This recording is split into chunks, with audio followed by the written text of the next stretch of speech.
Aloha, my name is Julie Mitchell, and I am the Executive Director here at Ikahi Mediation Center. And on behalf of our nonprofit community mediation center, I'd like to welcome you to our Finding Solutions Growing Peace Brown Bag Lunch series.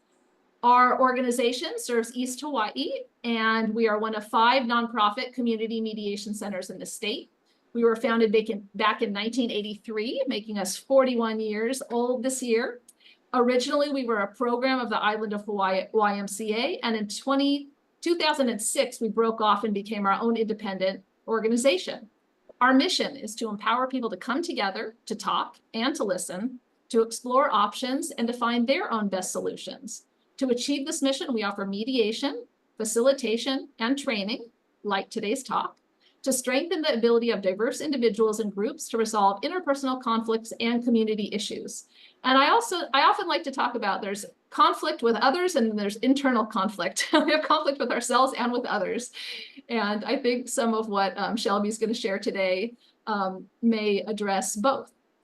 We have this Brown Bag Lunch series every third Thursday at 12 noon on Zoom. You do not have to be available every month to attend. You can sign up and get the recording afterwards.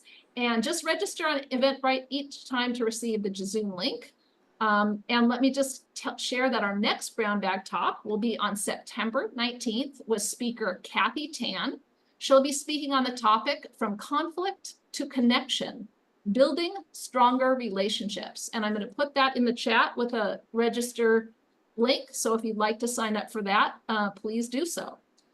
We'll also send that to you after this talk.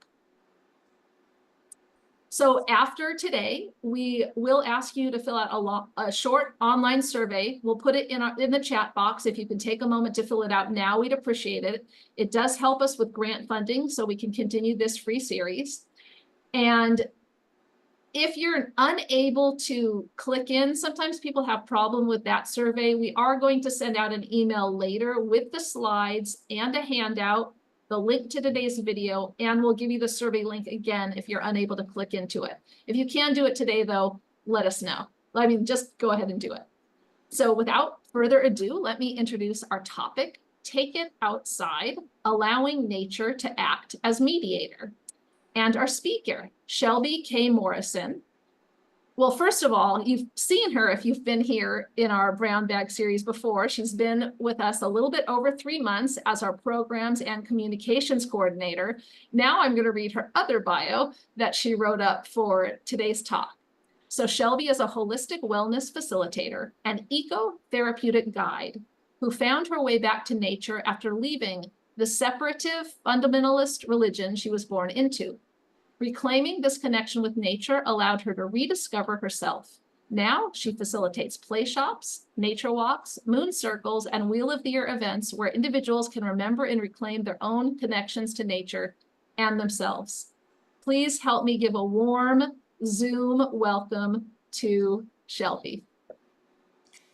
Hello, everybody. Oh my goodness, I'm very, very happy to be here and to be giving my first talk with Ikahi. So let's just jump right on in. Julie did a wonderful intro for myself, and I will share a little bit more about my story and how I got to this point during the presentation. So if everyone's ready, let's just jump on in.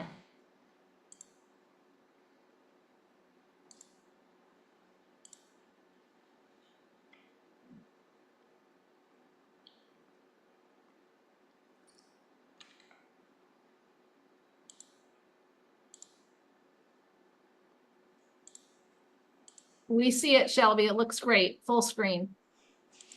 Okay, I'm just trying to get it back to where I... Oh, okay. We can see it wonderfully. You need to get it to where you can make sure you see your slides. So while Shelby is doing that, Shelby will take care of that now. I can chat with you folks a little bit more. It's great to see some familiar faces on here and some other folks that I haven't met yet. Just a little bit to let you folks know, what's very fun is we now have people attending these Zooms from all over Hawaii. I think almost every island, plus the continental US, and I think I've even seen some people from beyond, like the UK or something one time. It's very fun that we have a wide group of people on these Zooms from mediators, conflict resolvers, social service workers, psychologists, team leaders, and a wide variety of people who now attend these events. So it's super fun. We are always looking for new presenters. So if you or someone you know might fit with our theme of the finding solutions, growing peace, conflict prevention and resolution, it can be internal, external conflict, as I mentioned, listening, anything relating to interpersonal relationships and having better ones. We are very interested to hear from you if you would like to offer a talk, as well as if you have any suggestions for us on people who might want to offer talks. So please do get in touch with Shelby. I'll go ahead and put her email in the chat here. Let's see if I can do this. Oh yeah, I see where to go. This is her email because she's the main organizer of this event. How's it going, Shelby? So I had it great all set up until we stopped sharing at the beginning. So I'm just going to have it without my notes. And are you sure? Take a minute to get it back with your notes and then just share it and see what it looks like on our end. I'll tell you if we can see it or not. Okay, we can see your notes right now. However, I want you to get it to how it feels good to you. So I can do more chatting if you need to do that. Okay. I want you to feel comfortable. Good? You see it? We cannot see your notes. Can you see them? That's all right if I don't have them. Okay, we cannot see your notes. We see the whole thing. Okay, let's jump in. Sorry for the technical delay. This is just part of it. So welcome everyone. Aloha. My name is Shelby K. Morrison. And as Julie said, I am a holistic wellness facilitator. So part of what I do is I help bring people back to themselves. And part of that is bringing people back to nature. So part of what I do is I'm an ecotherapeutic guide. So I like to facilitate circles and walks and mindfulness experiences to help people reclaim their connection to nature. So what we're going to be talking about today is a little bit related to that. So even though what we're going to be talking about today is how we can utilize nature to facilitate conflict resolution and promote better communication, really this is something that anyone can use and apply to. So this is really broad strokes information. So yes, this will be wonderful if you're a therapist, if you're a mediator, if you're an HR manager, if you're working with employees in any capacity. But this is also really good information for you as an individual. So everything that you're going to learn here in this presentation is stuff that you can use at home, within your community, and especially for yourself. This is not something where you have to be within conflict with somebody, butting heads in order to utilize this. This is something that you can utilize for yourself as well. So let's jump on in here. And before we get going, before we jump in anymore, if everyone could just take a minute and write down, it could be on your computer, it could be on a piece of scratch paper, it could be on your phone. Just write down really briefly, really quickly, a couple words. How do you feel when you go outside? That's it. And if you want a little more specifics, how do you feel when you go to the beach? How do you feel when you go into a forest? How do you feel when you garden? Okay, so whatever comes to mind, just write a few words. I'll get to those later. I just want you guys to really be bringing that information up to the forefront. So feel free to take a minute and write that down. All right, so today's agenda, we are going to do a little introduction where I will guide you through a brief visualization where we will get to feel the power of nature without leaving our desks. And I will also share a little brief history about myself and how I got to be here. And then we're going to jump into the informative phase, and we're going to go over the effortless benefits of nature, followed by how nature acts as mediator specifically. And then we're going to play in our practical phase. This is where you will learn not only how to design a nature-based mediation session, but also how to facilitate said session. Now, It will also end with some extra tips on, say you can't get outside. We're going to also cover how to bring nature indoors. Okay, so this is our brief overview of what you're going to expect today. So before we jump in, I would like to have everyone join me for a brief visualization.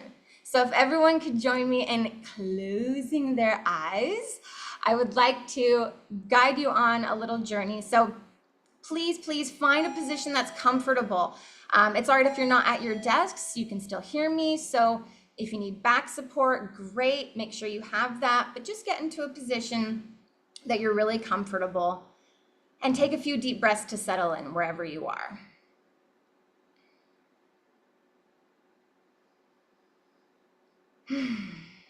Okay, so I would want to invite you to just take a deep breath in through your nose and exhale through your nose or your mouth.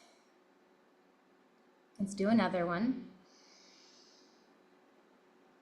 And exhale. And one more, in through the nose. And exhale. All right.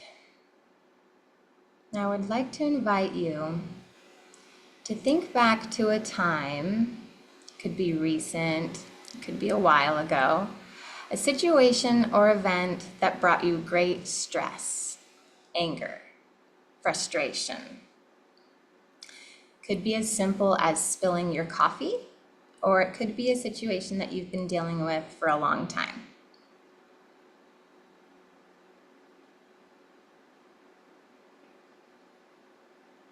And I want you to try to visualize as vividly as possible being back in that situation.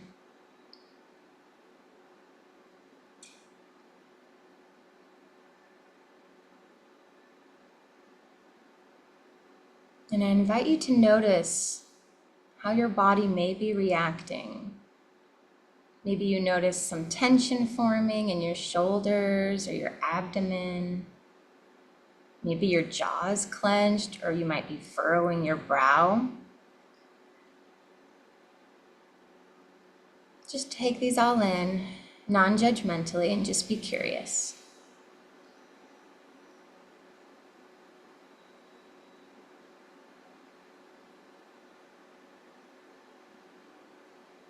Now I would like to invite you to allow that situation to dissipate as though being dissolved in water.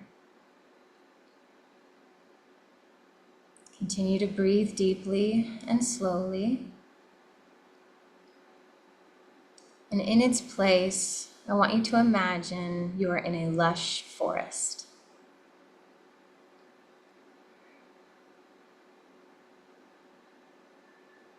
Smell the grounding, fresh soil from the recent rain. Perhaps you can smell pine or citrus.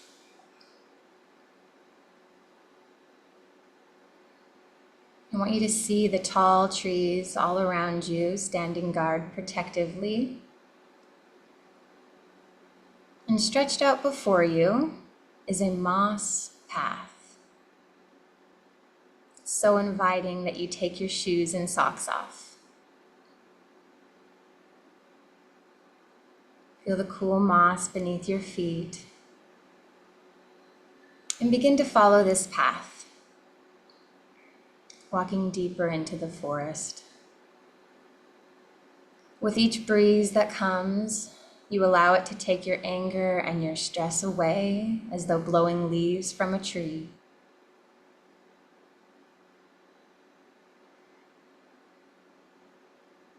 Continue to walk this path until in the distance you can see a great majestic tree in a wide clearing. This tree has hundreds of branches shooting out towards the sky and deep, thick roots digging deep into the earth. You find yourself pulled to this tree to sit beneath its boughs and lean against its solid trunk.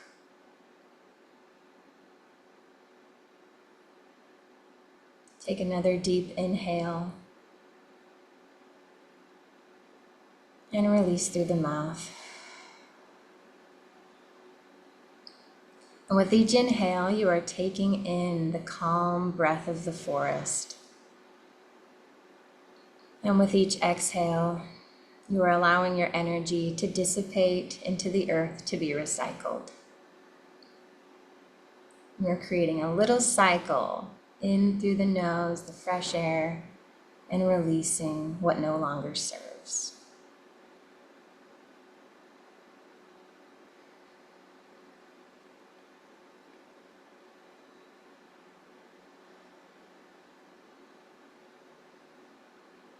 We're going to begin making our way back to the present moment. But I want you to remember that you can return to this moment of peace, to this spot in nature whenever you like. So continue to breathe. You can start to wiggle your fingers and toes. And when you feel ready, you can open your eyes and come back.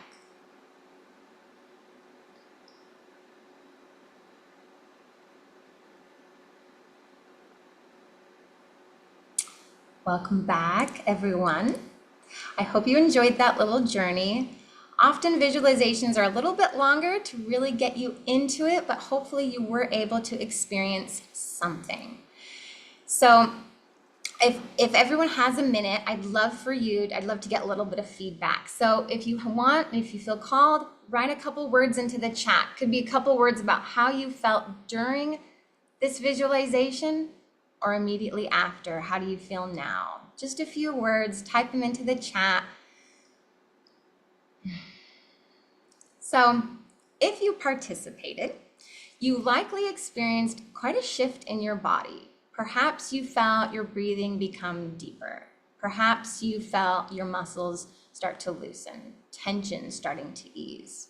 Perhaps you felt a little more clarity of mind come through. Perhaps you felt a little more curious. Perhaps you even saw this moment of angst and conflict with new eyes. Perhaps you felt a little bit differently. Now, if you didn't participate, no shame, that's totally understandable. If you didn't participate, then I would encourage you to think back to a time where you instinctively went to nature to relax. It could be after you burned dinner. It could be after a terrible phone call with your mother-in-law. It could be after a fight. Maybe you just got off of 2 hours of traffic. Maybe you just got home and your children or pets just made a huge mess and you have to clean it up. Odds are you've gone outside at least once or twice to calm down. And there's a reason we do this. There's a reason. It's very instinctive. So the reason we do this visualization is to remind us that we can have this power even without going outside. That is just how powerful nature truly is. And we're doing this right at the beginning of this presentation to really help everyone to remember, because what I'm telling you here is not information you don't already know. You know all of this. Everything I'm about to tell you today, deep down, you already know. So we're doing this visualization because it gets us into a different state of mind. We can notice and feel that mind shift change. When we're in conflict, we are usually so activated, okay? When we are activated, our heat rises, our tension tightens, our jaw, everything is really tight. We're not thinking clearly, or maybe we're thinking too quickly. We just have this urge to fight or to flee, okay? In this activated state, we are in defense mode. When we are in defense mode, we are not ready to come to a solution. We are definitely not ready for anyone to tell us to calm down. And the whole trying to find a win-win solution just doesn't feel possible. So in order for us to get anywhere with conflict, whether that's conflict with someone else, whether that's helping other people with conflict, or whether that's dealing with our own inner conflict, we've got to get into a less activated state. So when we are deactivated, this is when our defenses come down. when our muscles relax, when our temperature cools, we're thoughtful, we're reflective, we're curious instead of judgmental. So it's only when we get to this deactivated state that any resolution can even be approached. So this is why we're going to nature. Okay, so when someone's activated, how do you get them into the state of being deactivated? My solution? Take it outside. But I will say I did not always go outside, okay? As Julie mentioned in my bio, I was brought up in a very separative fundamentalist religion. Nature was for my use. I was not a part of it. I was not connected to it. And I definitely wouldn't go to nature to calm down or to have greater perspectives or for any self-reflection. That wasn't what nature was for. So I didn't realize the power of nature until I was in adulthood, really. And it was only when I stopped to realize how frequently I just intuitively went to nature. If I was in a fight with my husband, gotta go outside. If I'm frustrated from commuting, if I'm angry at work, if I'm just not able to relax, I would go outside. I have to take a walk. I have to go sit under a tree. And I didn't quite understand this until I was older. And for me, nature was the only place where I could just be.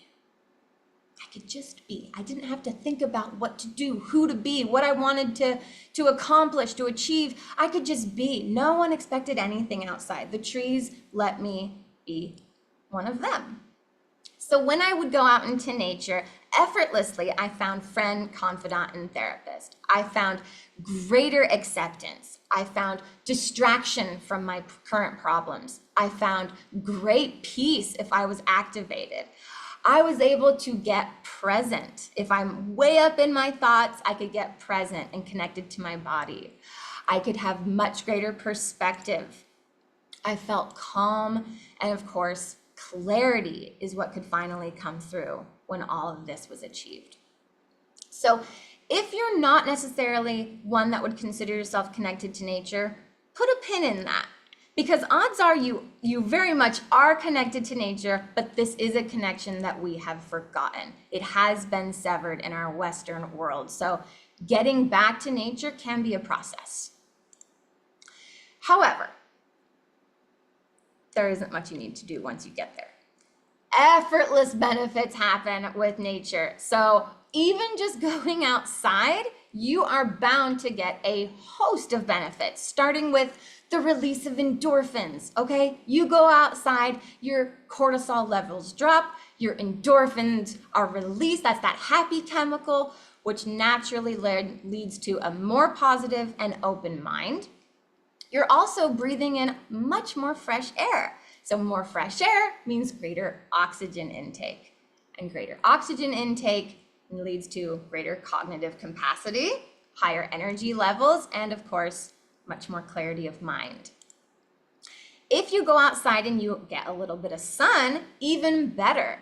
When sunlight comes in contact with us, vitamin D is synthesized. And this little chemical, this little vitamin is not to be underestimated. It leads to resilience, emotional stability, and it really does wonders to regulate our mood. And the last thing that happens effortlessly when you go out into nature is we get present.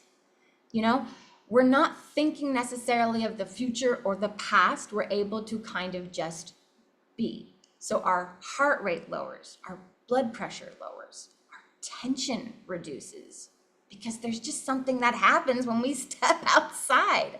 So all of these benefits, you don't have to do anything for. You're getting all of these every time you take a walk without realizing it. So how much nature do we really need? And do we really need it at all? Yes, the research is in, yes, we do. And to prove that, we just experienced a long COVID break. So those who were without blue or green spaces did suffer much more debilitating psychological suffering. So they did suffer more from depression, anxiety, stress, anger. So if that's to be believed, then yes, we experienced that severing, and now we're getting back, and it shows that we did miss it. But how long do you really need to be in nature? The good news is not long at all. So ample studies have been done. Ecotherapy is no longer just a buzzword. It's trendy, but it's no longer a buzzword. And like I said, we're not learning this, we are remembering this. So more and more studies are being done, and for the time it takes to get these benefits, one study proved just a 5-minute sit in a park can do wonders for your mood.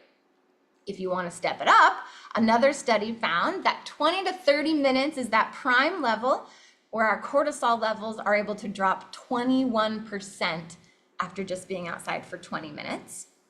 So if you're looking for stress relief, maybe go a little bit longer. But another study found that the ideal time for the most psychological well-being influence is 2 hours. This is 2 hours a week. So that can either be all at once, go out for a hike on the weekend, or it could be parceled out throughout the week. But 2 hours a week for those long-term general well-being effects.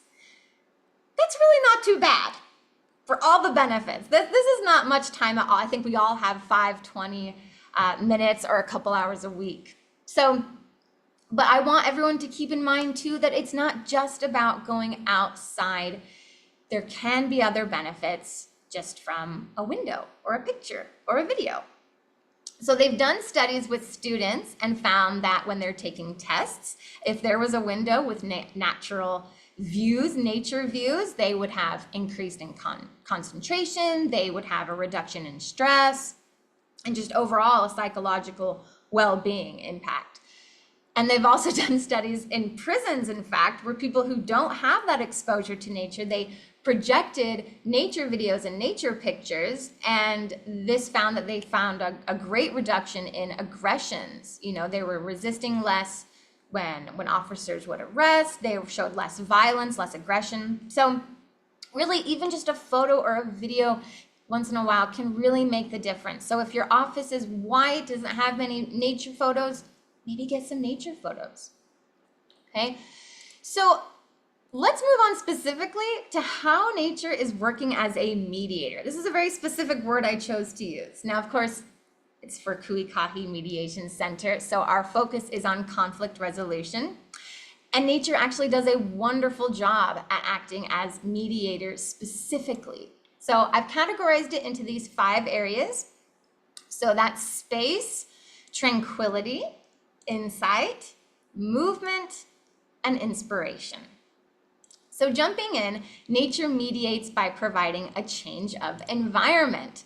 This is so important because when we're in conflict with someone, odds are we feel a little trapped. We feel a little confined. If you're getting into a fight with your spouse and it's always at home, or if you're fighting with an employee and it's always in the office, or you're fighting with someone, the ground isn't neutral, okay? So you're going to feel confined, trapped. You're not gonna wanna talk, you just wanna escape.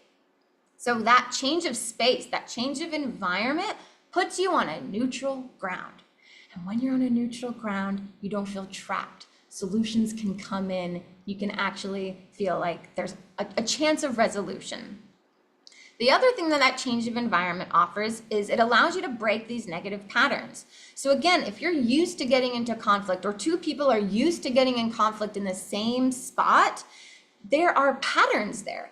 They expect someone to react a certain way. They anticipate someone's emotions. They're expecting the result of something. These are patterns. They're all in their head. These are expectations. So getting them into a new environment shakes it up. New perspectives can be had, okay? So changing the environment is the #1 thing, which is why we say take it outside.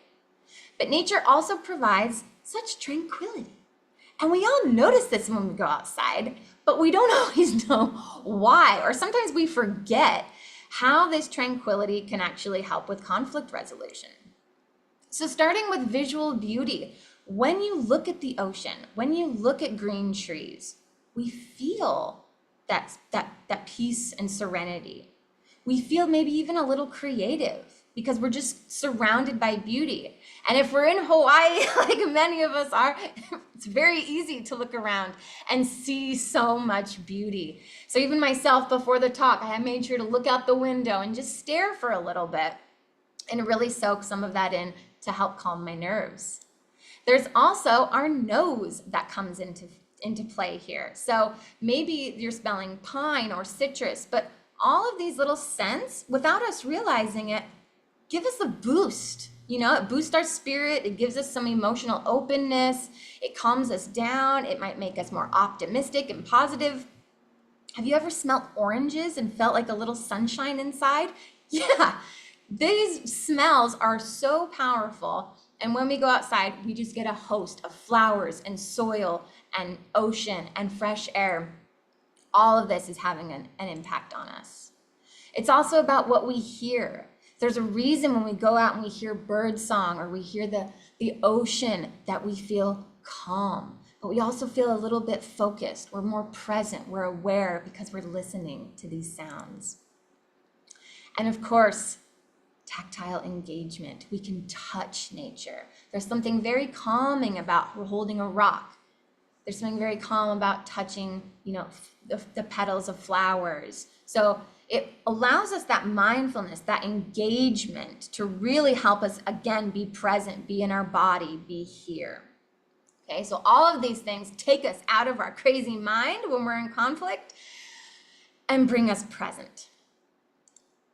Nature also mediates by providing insight and reflection. So part of when we go outside, we are looking out, but we're also looking in. So when we're seeing a simple calm stream, we might be thinking, gee, I wish I was as calm as that stream. Or we might be thinking, gee, that leaf sure is clinging to that rock. I wonder how much easier it would be if that leaf just let go. Maybe I should go more with the flow. So there's so much self-awareness that can happen just by being outside, even if you're by yourself. Sometimes even more self-awareness. And this self-awareness really helps to find better solutions. If we are more aware of our needs, our values, our priorities, we're better able to communicate these needs and priorities. We're also bound to have new perspectives. This is part of getting the roof off of our head. This just naturally happens. We can also see things from a different angle.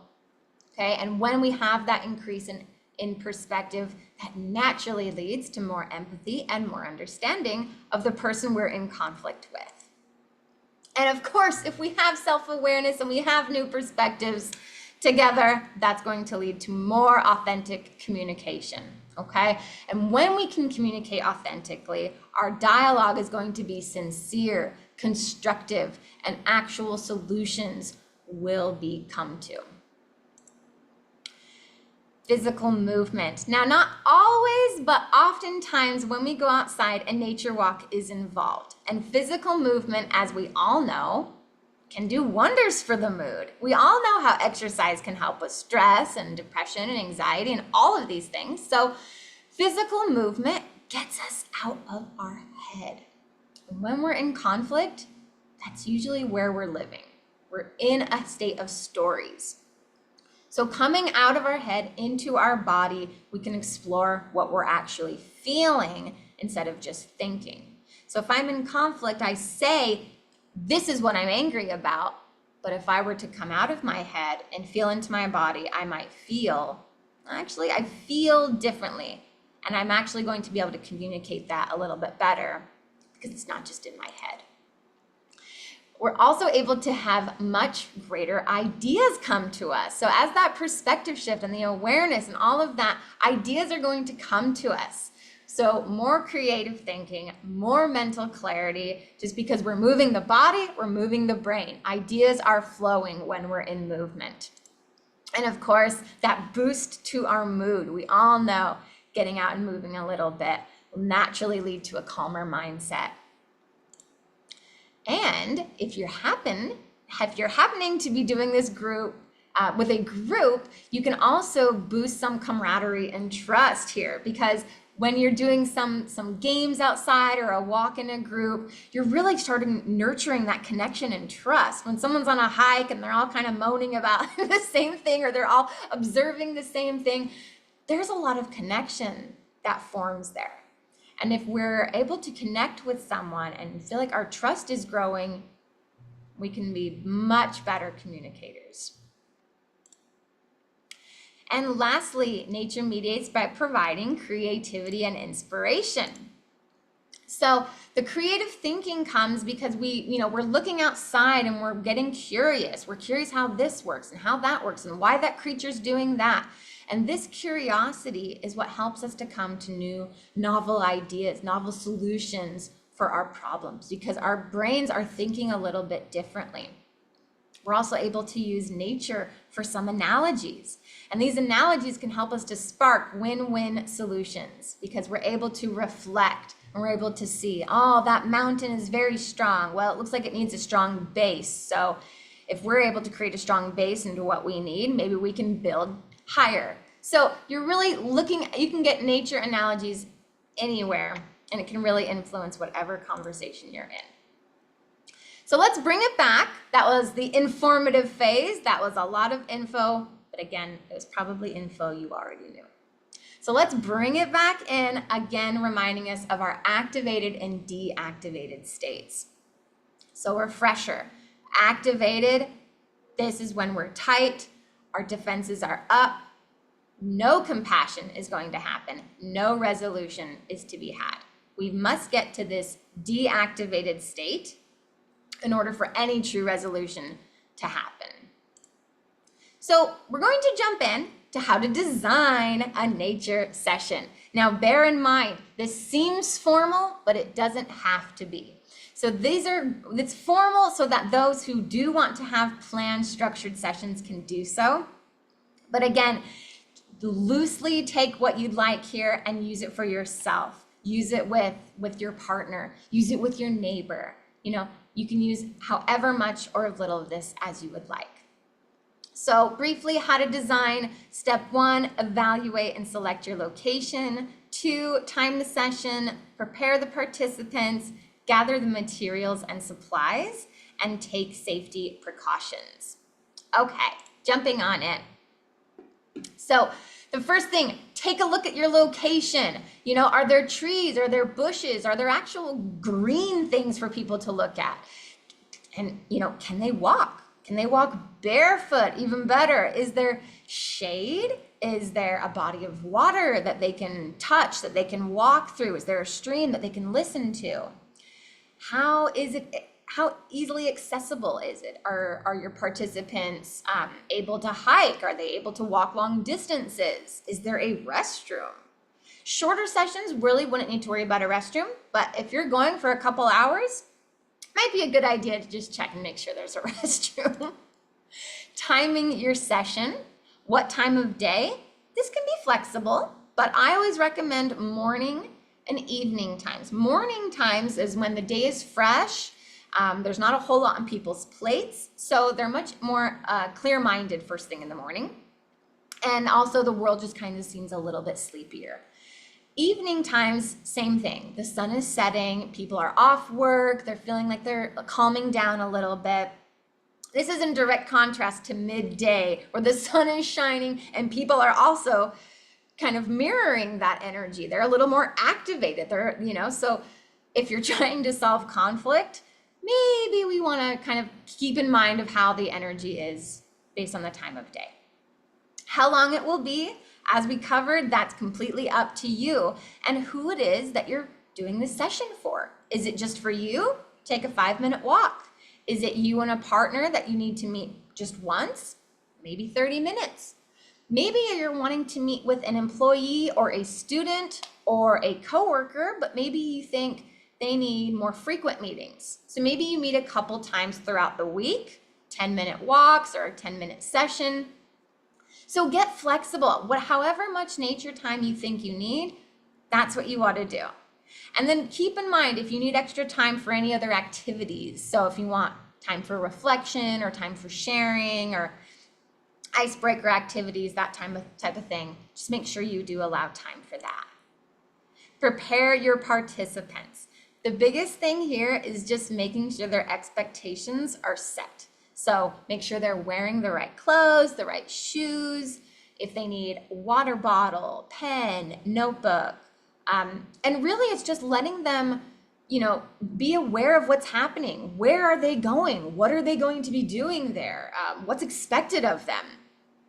People, as long as they know what to expect, it's going to go flawlessly. So setting these expectations is really a good step to succeed. Your supplies, you oughtn't need very much. So you can take, you can take some cushions or a blanket if you feel like you need it. If you're having anyone write something down, perhaps you want a table. So you can either go to a place where there is one or bring something yourself. And again, just make sure there's some drinking water. And if there isn't shade available, you're bringing that yourself. And of course, take some safety precautions. How do your participants feel? Do they feel safe in nature? Not everyone does. Does your area feel private? Do they feel like people are going to be watching them? How's the weather going to be? What about any poisonous plants or animals or creatures or anything? So take whatever safety precautions to ensure that your participants feel safe. If they don't feel safe, not getting anywhere with this session. So safety is key, even though this is the last thing on the list. All right, before we get into the actual facilitating of these sessions, I just want to quickly introduce what I consider the 4 primary nature interventions. So regardless of what you take from this presentation, I want you to take these 4 things that wherever you are, you can utilize nature in these 4 ways. And these are the best ways to utilize nature and to get some of that calming influence of nature. So grounding, take your shoes off and walk barefoot if you can. If you can. If you can't do that, breathe. If you're outside, breathe deeply. Slow belly breaths if possible. And the belly breaths just are a little bit easier if you're sitting down or lying down, but you can even put a hand on your belly and wait for it to rise with your breath. And then fully release, okay? Those complete exhales, just breathing. The next is, of course, touching. Get outside, touch the grass, touch bark, touch petals, touch soil. Just get out of your head, into nature, into your body. And the last one, visualize. If you cannot get outside, that's okay. As we experienced at the beginning of this presentation, you can visualize nature. And here's the best part. Your brain doesn't actually know the difference between what's imagined and what's real. True story. So if you were to imagine your favorite dish, you might start salivating. Yeah, it's because our brains don't really know. So visualization, it actually really, really does wonders because our brains don't quite know that we're not outside. They don't know that we're not experiencing all of this. So these 4 interventions are definitely what I want you to take away most from this presentation. So jumping in how to facilitate a nature session. First, we create that safe and inclusive environment. Then we incorporate our nature-based activities. We, of course, want to make sure we're managing group dynamics and encouraging reflection and insight. And then we simply conclude the session. So step 1, create that safe environment. As I said, if they don't feel safe, you're not getting anywhere. So to create that safe environment, first lay some ground rules. Let them know, like I said, what to expect. Let them know that this is a space where we're trying to have everyone respect each other. We're trying to, come to a resolution here. So let your people know what kind of behaviors are encouraged. Do you want them to be talking? Do you want them to be reflecting, journaling, writing things down? Get those expectations set to begin with. And then once you've done that, start building some trust. These building trust activities will definitely depend on how many people you're working with, or maybe if you're just working with yourself, maybe you don't need to do them. So if you're working with a couple people or even a few people, We want to make sure everyone's feeling trusting, because when they feel like they can trust, they feel like they can express. This is a safe place. So a couple icebreaker activities, maybe a brief share, a couple mini activities, 2 truths and a lie, or never have I ever, or just, tell me about your weekend. It's really just something to get people feeling, I'm not in trouble. This is a good thing. I can talk. This is going to be okay. Step 2 is where we do our nature-based activities. So feel free to get creative here. These are just some of the things you can start with. The first one, very easy, nature walks. Short, they can be reflective. These are the things that are really going to make a big difference, because going on these walks, it allows each individual to come into themselves. They're not focusing on the conflict. They're not focusing on another person. They're able to just focus on their own feelings. So encouraging an observational, reflective walk is what turns a normal hike into an ecotherapeutic walk, okay? So we're not just, go take a walk, follow me, we're going to walk. It's, look at the grass, look at the bark. Do you see yourself reflected in nature? Do you see your feelings reflected back to you? Because maybe, yeah, they do. Oh, yeah, that broken twig, that's how I feel. Or that leaf, that one's just been through the ringer, that's how I feel. Or so they're going to be noticing these things. They just need you to kind of nudge them into it. Oh, what are you observing? How do you see yourself in nature? You can do some mindfulness practices. So deep breathing, right, gets them again out of their head into their body, into nature. You can do some guided meditations or visualizations like we did at the beginning of this presentation. And you can, of course, engage them with their senses. So have them focus on what they smell, focus on what they see, have them touch things, focus on what they're touching, okay? Focus on what they're hearing. Get them mindful. You can also do some reflective journaling if you'd like. This may not be appropriate for every situation, but it can really, really help if someone doesn't feel very vocal with their sharing. So reflective, get them to express their thoughts, their feelings, and if you do want, have them share if they feel comfortable. Now, if you're managing a group, don't fret. To facilitate dialogue, the key is open-ended questions, okay? It's not, do you feel this, yes or no? What do you think about this, yes or no? How do you feel when? Or what were you thinking when that happened? Or could that be a possibility? We're wanting to have these open-ended questions. What do you need? What would it look like for you? Open-ended questions. And you're encouraging everybody to speak. Okay, if one person's dominating, it's your job to make sure. And what are your thoughts to share? So this is how we can facilitate great dialogue. And if conflict should happen while you're in this nature session, that's okay. Your goal is to remain neutral and encourage them to look for symbolism in nature. As we said, how are your feelings reflected in nature? Where do you see yourself reflected? A simple question does wonders for getting people to express how they actually are feeling. Maybe they don't know how to explain something, but if they feel like, yes, this crumpled up leaf, that's exactly how I feel, great, we get it now. So encouraging them will really help them to express themselves more, and which will lessen the conflict, okay? Because remember, that tension and conflict and defense builds when they don't feel like they're being understood.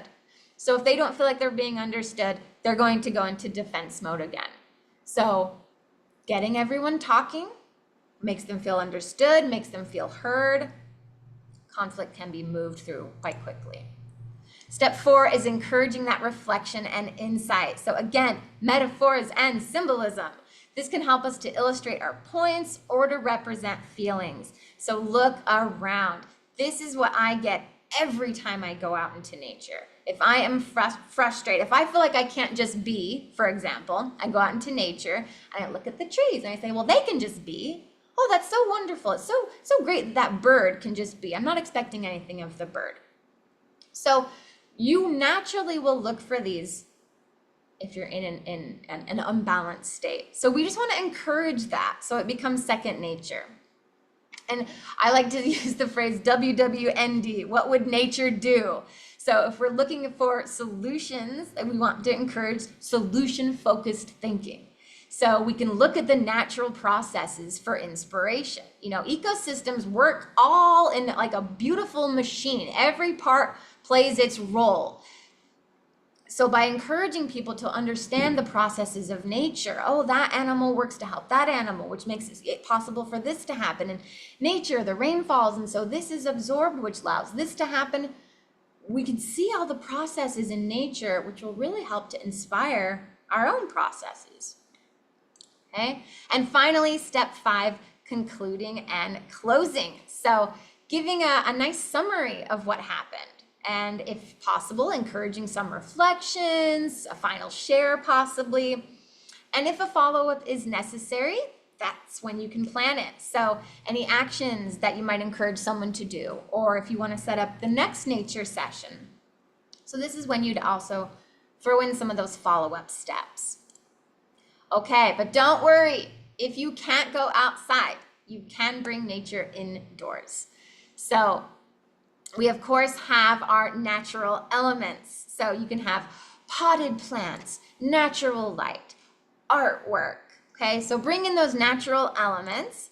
You can have imagined nature. So those guided visualizations, the deep breathing, the nature meditations. Because remember, our brains don't know the difference. And virtual nature. So you could have nature sounds for music. You could have Zoom backgrounds that have nature. You could do online retreats. So if you can't get outside, not a good excuse to not use nature. You can use all of the benefits of nature. It might not be as powerful as going outside, but you can definitely take some of what she has to offer. And of course, before I leave you, the best thing is get outside before conflict strikes. So as I told you earlier, those 2 hours a week lead to that general sense of well-being, that psychological, mental well-being. So the more we can get outside and move our bodies, garden, swim, bike, hike, the more we can get outside and chill, read a book, walk your dog, watch the clouds. The more we can get outside to socialize and connect with people, bonfire circles and picnics and games and sports, all of these things are going to make us much, much better at resolving conflict. We're going to feel calmer. We're going to feel connected to nature, and we're going to feel connected to people. Okay, so get outside as much as you possibly can as a preventative, because as they say, an ounce of prevention is worth a pound of cure. All right, so let's quickly do a little recap. Nature holds all of the keys to improved communication. A neutral environment leads to opening up. Sensory engagement supports mindfulness and tranquility. Nature symbolism encourages self-reflection and creativity. And physical movement promotes that mental clarity. All of which contribute to greater perspective, a balanced nervous system, and much more open communication. All right, I've got some sources, so in case y'all just really want to jump into the research after, you'll get some sources. But thank you so much. You can definitely find out more about me through my website, shelbykmorrison.com. And I would love to open it up to some questions if anyone has any questions for me.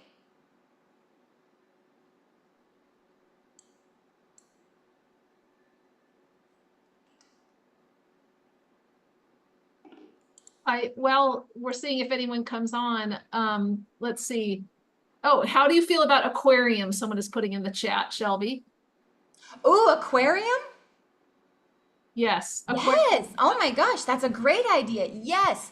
There is so much peace that comes from watching fish. And I think that you know, when you're able to really look in a nature situation like the ocean, which is totally removed from us, that's a fantastic way of shifting that perspective. If you're thinking like a fish and thinking about how a fish interacts and you're watching the fish, not only are you going to get those tranquil benefits of just calming down, but yeah, you're going to find some much more symbolism and perspectives and everything. Yes, there's a reason a lot of dentists' office have aquariums. They're calming. They're very calming. So yes, aquariums. And also I'm thinking about getting a nature mural. Will that help? Oh my gosh, yes, get a nature mural. I made something once where I had like the moss, like the preserved moss, and even though it wasn't like, as fresh as outside, it was preserved. Oh yeah, having just a framed piece of, moss, so wonderful, so good. Like I said, those pictures do have that impact. So if you were able to make a nature mural, whether it's painted, whether it's actual stuff from outside, whether it's a virtual mural, yes, any taking in of nature will have those benefits. Yes. One thing I was thinking about, Shelby, a sort of question I had was when you were talking about, how if you find yourself activated and then you just need to take a walk or go away, I feel like it might be important if you have a prior relationship with the person to not just do that offhandedly, like you might need Yeah. to in a prior agreement, so it doesn't seem like you're just walking out on the conflict, that there's some, Yes. what there's notice, like I need to take a walk to get my thoughts together. How do you feel like you would structure that in a way, like in an ongoing relationship, a friendship or partnership or coworkers, that people know what you're doing rather than it seeming like conflict avoidance or like storming off? Yeah, great question. So if this is about you and someone else, simply saying, let's pause. Can we just do a quick pause? I need a nature break. And it's really like saying I need a bathroom break. Can we just do a quick nature break? And if we explain, most people are going to be understanding. Even if we're butting heads with someone, she's like, whew, I need to step away for just a minute. Can I just have a quick 5-minute nature break? And even better, depending on how rough the conflict is, if you can say, do you want to join me? We can just put a pin in this, just take a little walk and get some fresh air and just get out of our heads a little bit. Probably they're going to want to join you. They're going to want to say, yeah, actually, that does feel good. I feel stuffy. They're going to want that change of environment. So you can invite them, but yeah, just give them a little brief. I just need a quick nature break, 5-minute nature break. I just need to clear my head a little bit. Yeah, so just say it. And if you say why you need it, most people, oh yeah, definitely go. Because people don't want you to stay in conflict if you're having a tough time. Because they're not getting anywhere. So they're going to want you to do what you need to do so that a resolution can be met. They're not going to want to sit in an uncomfortable situation if you're uncomfortable. So asking for that break might be exactly what the other person needs. Thank you so Good much. question. Awesome. Yeah, I know some therapists who do walk and talk therapy with their clients, so it's kind of reminding me of that. One last question in the chat, what about aromatherapy? Do you have any recommended scents? Someone can't get outside? Oh my gosh. Oh my gosh. So yes, all of the aromas are going to give you something a little bit different. So great places to start would be like lavender if you want something calming. If you want an uplift, maybe like one of the citrus or some of the more citrus smelling flowers like bergamot, orange, those are going to be very, very uplifting. Lavender is going to be calming. Jasmine is going to be calming. If you want to encourage, maybe some inner reflection or mindfulness or a meditation, you could do something like sandalwood and frankincense. And these are often used for like meditation and getting people into more of a spiritual kind of a sense. So yes, but of course any nature smell. So I'm really, really partial to the pines. So I do cedar wood, and I could have cedar wood just all the time. And the wonderful thing is nowadays, you don't even have to just diffuse the scents. Nowadays, they have these they're called inhaler sticks. And all it is a piece of plastic or metal, and you unscrew it, and inside is a little cotton wick. And you can actually put some drops of an essential oil on this cotton wick, put the cap back on, and you can inhale this whenever you need. There's also necklaces that you can take this around with you. There's perfumes. So yes, aromatherapy is fantastic, and utilize it how you can. But also, the best smells are the smells that you like the best. That's just how it is. Like someone could really say lavender, lavender, but if you hate the smell of lavender, it's not going to be your flower. So find what you love, smell them, find what you love, and they're all really going to have a great impact on your mental health. Well, thank you so much, Shelby. This has been wonderful. I've learned a lot. I've seen other people sharing things as well. Oh, yes. I just want to kind of go through the what everyone wrote that they felt. So I want everyone to take a look at what they wrote down at the very beginning, where I said, write down somewhere how you feel when you go out into nature. So I want you to look at that. And I'm going to read some of these responses to how everyone felt after the visualization. Hopefully you're seeing some connections. So we have connected, relaxed, connected, at peace. I feel grateful to be living on an island filled with life and abundance. Relaxed, happy, and refreshes me. Peaceful, grounded. I felt increasing relaxation and calm. Very relaxed and peaceful, grounded and relaxed. Relaxed, sleepy, balanced. Felt the energy and love from the tree for me. Ah, in all life, yes. Calm and refreshed. Uptight, then relaxed. Ah, yes. Kind. During, tense and sad. After, letting go. Oh, Virginia, I love that. At peace. Nice to be under ironwood tree. Peaceful, cool, released. Oh, you guys, so powerful. Yes, so that was all just from a visualization. We didn't even leave our desks. So hopefully, as you guys were looking at what you wrote down, hopefully you saw some similarities. The connected, the relaxed. Yeah, you feel that when you go outside, and you can achieve that with these visualizations too. So I just wanted to make sure everyone saw that connection there. Oh, it was wonderful, wonderful to be here. Thank you guys so much. And feel free to message me or contact me with questions, or if you're curious about anything else that I do. And I've put the online survey in the chat a whole bunch of times. So if you don't mind to complete that for us, it really gives us feedback. As Shelby created this talk just for us, we'd love to get your thoughts on it because we want her to give it again in different formats. So if you have any suggestions for improvement or things that you especially love, please let us know, because maybe we can make it into a workshop where we can actually have some more practice. And I just want to thank you all for being here today. Please check your emails probably later today or Monday to get the slides, the video link, a survey link. And I do believe we will also have a handout, if I'm not mistaken. And please do join us next month on September 19th, which is going to be Kathy Tam on From Conflict to Connection, Building Stronger Relationships. I'll put that link in the chat one more time. Please join me in giving a warm thank you, goodbye to Shelby, and we hope to see you next month. Aloha.